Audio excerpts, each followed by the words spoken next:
Welcome to the Build Your Reiki Business podcast.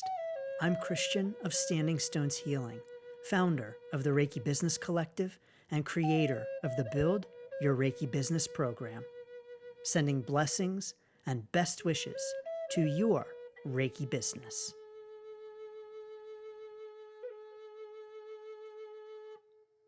Greetings, welcome, and thanks so much for tuning in to this week's episode of the Build Your Reiki Business podcast. It's Christian, founder of the Reiki Business Collective and author of the Reiki Business Ready book, and as always, grateful to have you here. So thank you so very much. In this week's episode, we're talking about mobile Reiki.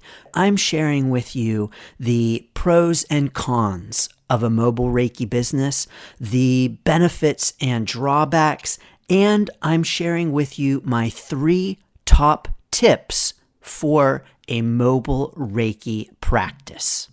So first, what is mobile Reiki? What exactly is this? Well, this is when we travel. So we are mobile. The practitioner is doing the traveling rather than the client traveling to us. And so we may be traveling in our mobile Reiki practice to homes or nursing homes or hospitals. The idea here is that we don't have a fixed location. So we don't have an office setting as our fixed location where people come to us, or we don't have a room in our home as a fixed location where people are coming to us.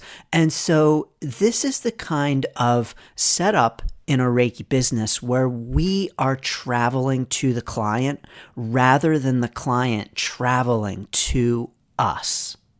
Now, I have a mobile Reiki practice as part of my Reiki business. So I do mobile Reiki as part of my Reiki business.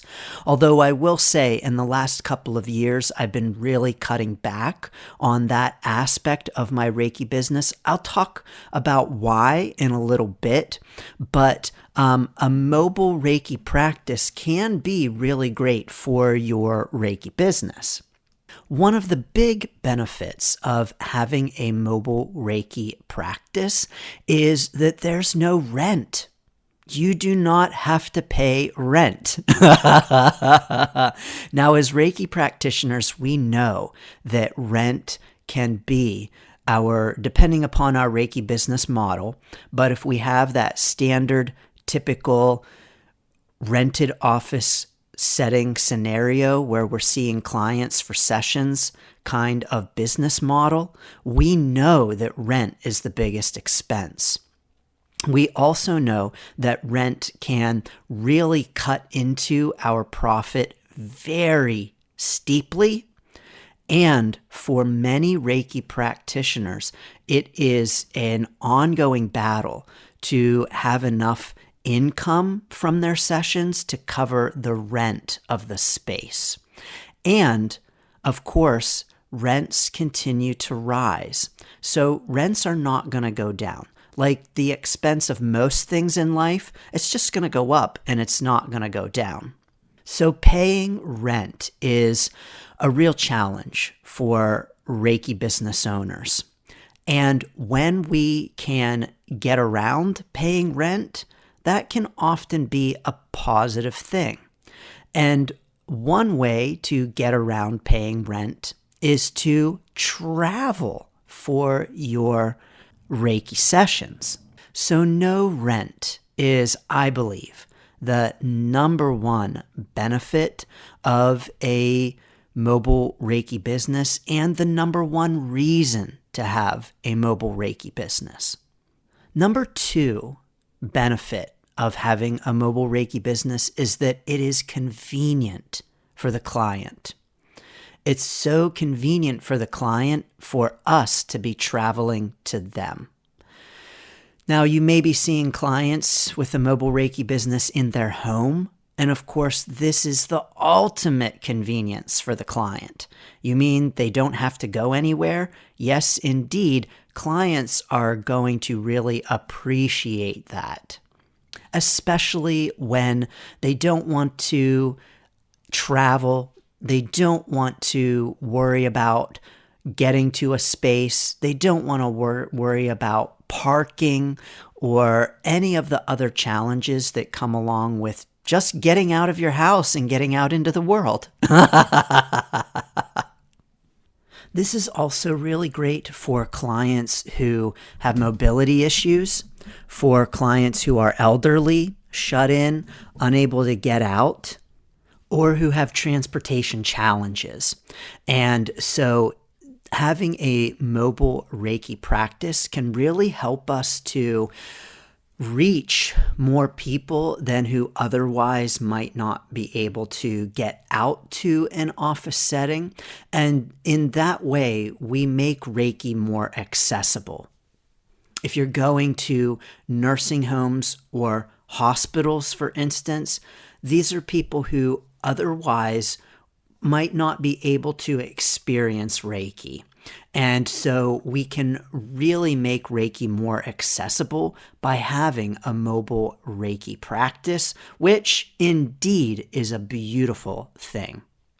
And a third benefit of having a mobile Reiki business is the flexibility.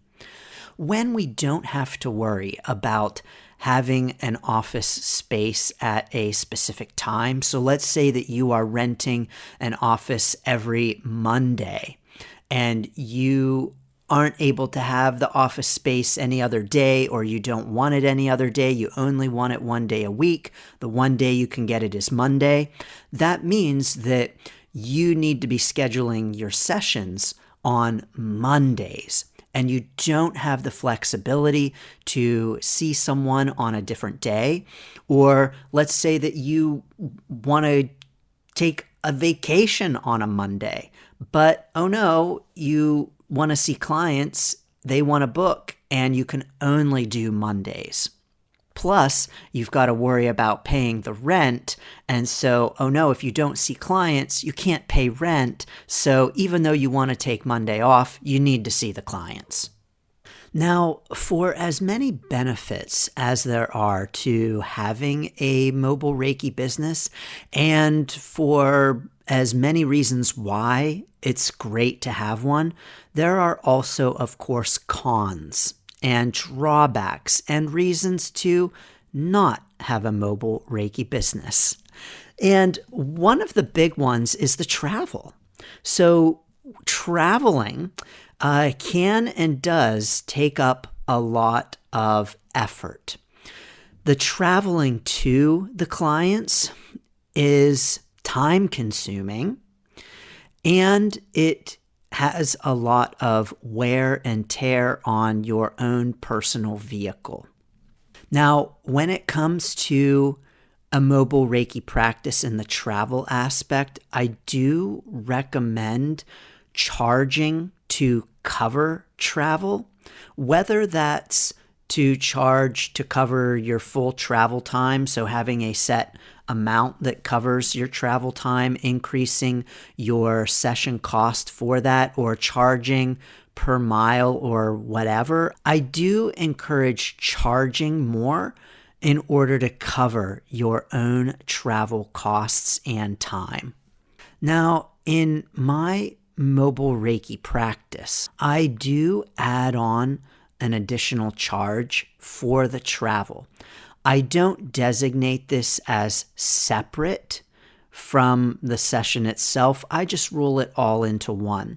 You could, however, have an additional charge that you are parsing out for the client so that they can see the difference in the price that they might pay if they were to come to you versus the price that they're paying for the convenience of you going to them. You know, convenience has a cost. Convenience has a cost. And so when we are making something more convenient for the client by traveling to them, that's adding time, money, energy and effort to us, it's absolutely okay to pass some of that cost on to the client, because we're doing the hard work of packing up and going to them. So one of my tips for having a mobile Reiki practice is to charge for your extra added time and effort. Along with that travel challenge is the lugging around of your stuff, your table, your tools of the trade, whatever it is that you might use in a session. For me, with my mobile Reiki sessions, oftentimes they are chair sessions. They are conducted in the client's favorite chair. And so I encourage them to have a favorite chair they like to sit in, something that helps them feel really comfortable and relaxed. You know, maybe they're lazy boy with their feet up or whatever. But oftentimes the client is happy to do that because it's very comfortable and familiar to them. It's very familiar, and people like familiarity. We like what's familiar as human beings. And so telling a client that they can just get comfortable in their favorite chair they don't mind that. As a matter of fact, you know, if they're hanging out in their lazy boy watching TV and you come to the door, they click off the TV and there they are in their chair, they're ready to go. But the travel aspect in a mobile Reiki business can be a drag. And this is the number one reason why I started scaling back on my mobile Reiki business, because the traveling took up time. You know, for me to have a mobile Reiki session, I would need to block off a lot of extra time for it, for the travel to and from. And that meant that I could only maybe have one session in the morning and one in the afternoon. Of course, scheduling in time for me to come back home, eat lunch, feed my cats, do whatever I needed to do. Along with that is the weather aspect and worrying about going out in all kinds of weather, traveling in weather. Of course, we can cancel. We have that ability, but not everyone likes to drive in all kinds of weather. And of course, our own personal vehicle is taking on the wear and the tear of driving to and fro to our clients. So travel is, I believe, one of the biggest drawbacks of a mobile Reiki business. A second drawback of a mobile Reiki business is that we can't control the environment. And so in an office setting, when it's our office that people are coming into, or when it's our home that people are coming into, we can control the environment. When we have a set, fixed location that we are operating out of, we have control over that environment. So we can set the tone in a much more powerful way than we can if we are moving from location to location. When we have a fixed location, we can leave our stuff out. You know, our salt lamp, our singing bowls, our candles. We can leave all of those things sitting out. We don't have to pack them up. We don't have to carry them with us. And they're there ready for each and every session. But when we have a mobile Reiki practice, we either have to set up everything every time, carry it all around with us, or we just don't take it. We also can't control what's in the environment itself. So we can't control if there are barking dogs. We can't control if there's someone else in the house at the same time. And many Reiki practitioners will say we can't control the energy. We aren't able to clear and cleanse a space like we might like to in someone else's home. Now, I take a very simplified approach to this. I personally do not sage and cleanse between every client. Oh, yes, I said that. At least not in, the way that many practitioners do. I'll ring my ting sha and drum my drum, and that does it for me. And that does it in my mobile Reiki sessions as well. So we don't have to be really elaborate in the cleansing of a space in order to set sacred space for a session. And I believe a third con to having a mobile Reiki business is the safety aspect. We are going into unfamiliar spaces.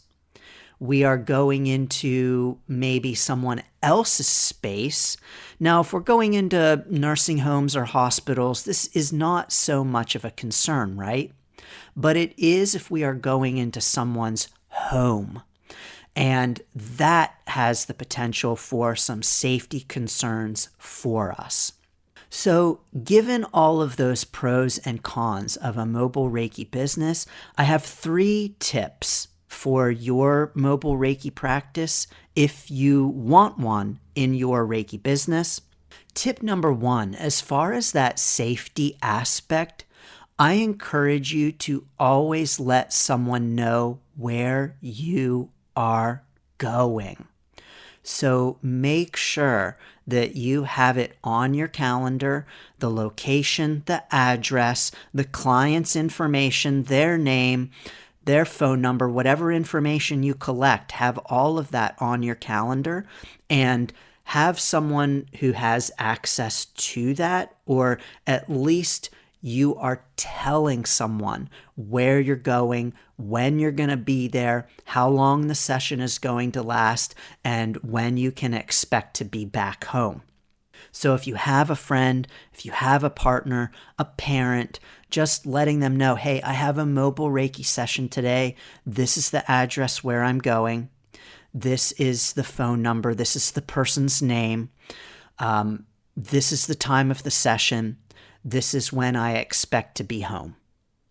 And having someone who knows where you are going, and also not being afraid to let the client know that when you have mobile sessions, there is someone who is aware of where you are and when the session is expected to end.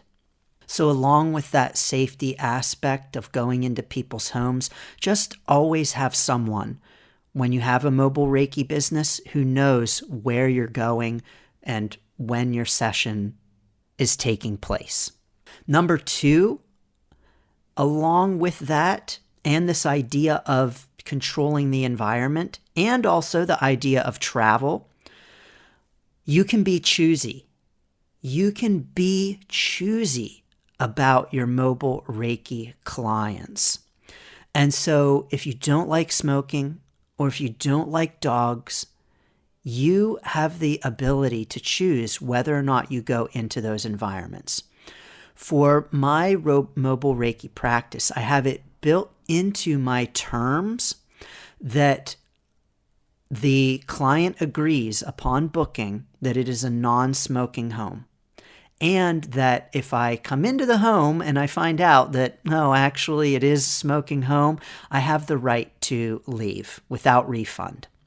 I've never had to use this clause, but I have it there for myself because I can't stand smoking. I'm very sensitive to cigarette smoke. I can't stand it, and I can't stand being in a smoking home. Well, if the home is smoking, we all need to get out. So yes, I can't stand to be in a smoking home, but I know you know what I mean here. So if you're afraid of dogs, it's okay to decline to see someone in a home that has dogs, or even if you're allergic to cats, you're allowed to say no to those spaces. You are allowed to be choosy. Another way that I'm choosy in my mobile Reiki practice is that I only see clients within a 30-mile or 30-minute radius of me.